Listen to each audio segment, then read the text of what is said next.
Our thriller production challenges the usual conventions in mainstream media and develops a new or rather unusual take on a fairly common theme.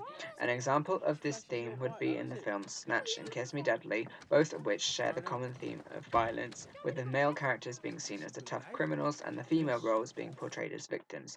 Our production took a slightly different take on the situation, reversing the roles to make the victim male and the assailant female. This was done because it would make our product stand out from others and would make the film more appealing to the audience. For the mise en scène, our production showed damp, lonely paths in seemingly remote locations, similar to those seen in Snatch.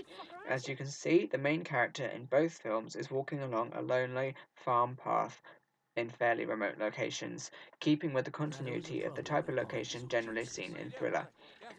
Overall, our film follows the rules of thriller to an extent concerning the mise en scène and the themes. However, the portrayal of roles within these conventions was done in such a way that few thriller films recognize and even fewer show such role reversal. In our production, the characters are similar in terms of age and race, with both being white and in their teenage years. There is a slight class difference, with the male victim being portrayed as a more middle class, smarter person, while the female attacker was a more lower class person.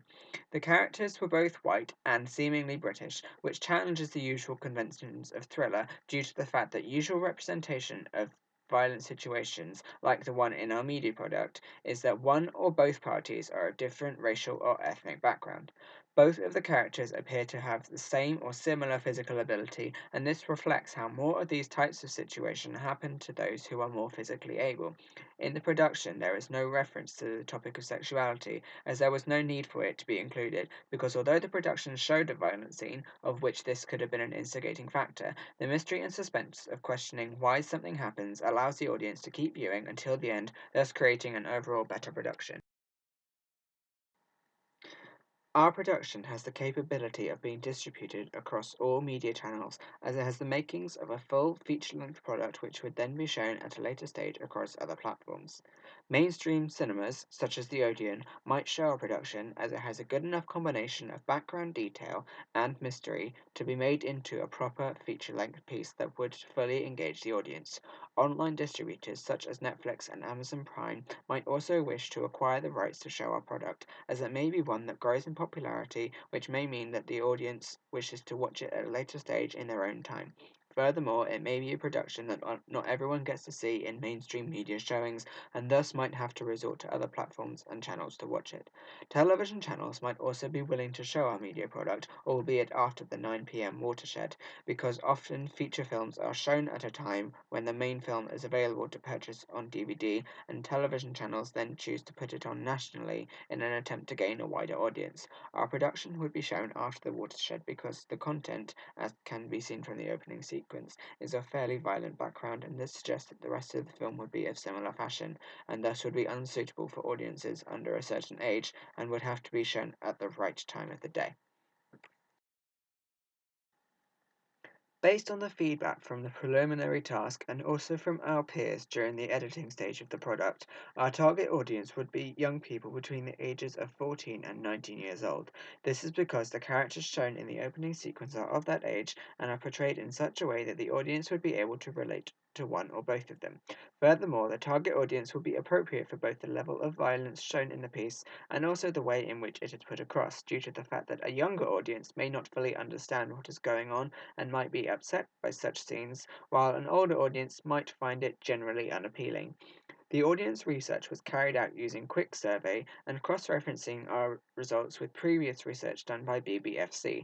We found that in the survey, most of the results were from people aged 14 to 19, and the BBFC classification criteria showed that this product would be most appropriate for this particular audience.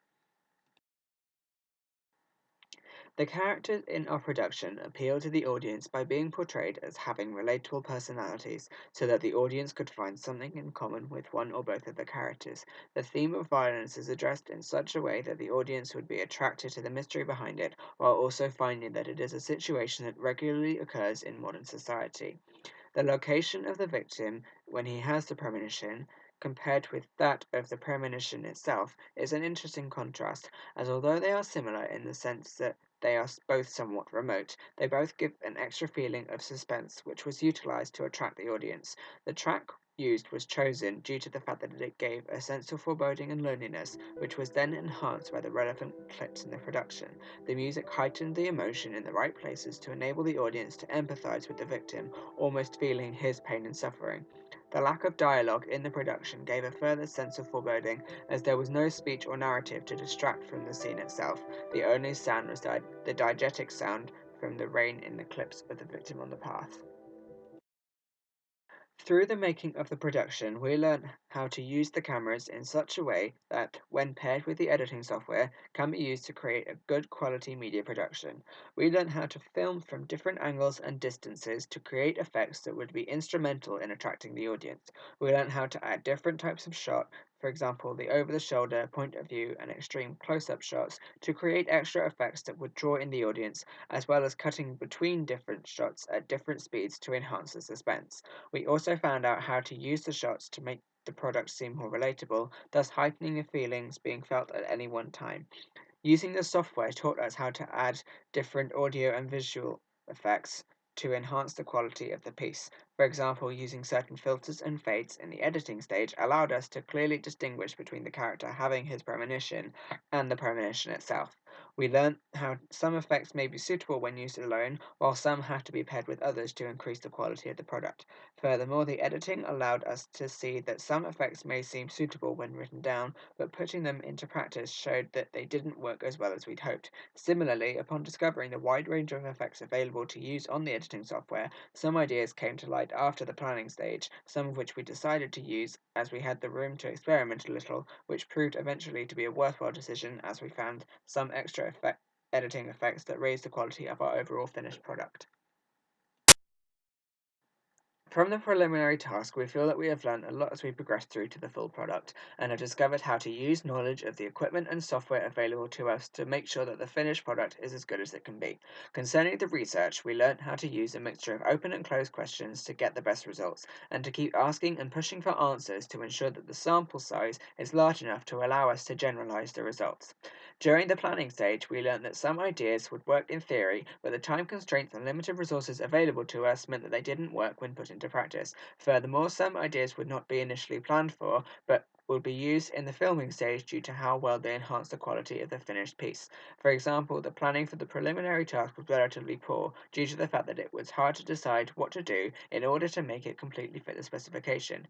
This was easier to do for the final task because we had greater freedom in terms of what we were allowed to create, as well as more allotted time to make the product, and we were told that the duration of the piece was going to be longer than the preliminary task. We found that although the decisions were difficult to begin with, they became easier and clearer as we continued through the planning, eventually leading us to come up with good decisions that we then put into the final product.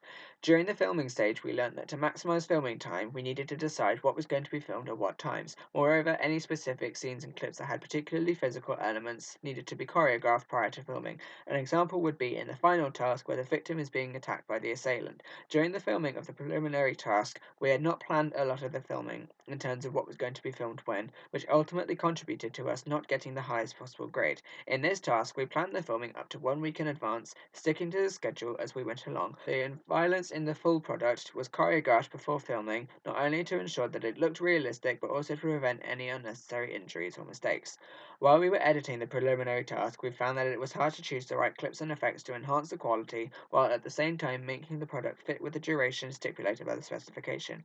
As we moved through to the final piece, we learned to be more selective with the clips we used, as well as the effects chosen, in order to make the piece better. During the preliminary task, the short space of time given to create the piece meant that we were unable to receive a lot of feedback. This caused mild difficulty when it came to improving the piece, and although it was good, there was more that could have been done. As we advanced to the final product, we were constantly looking for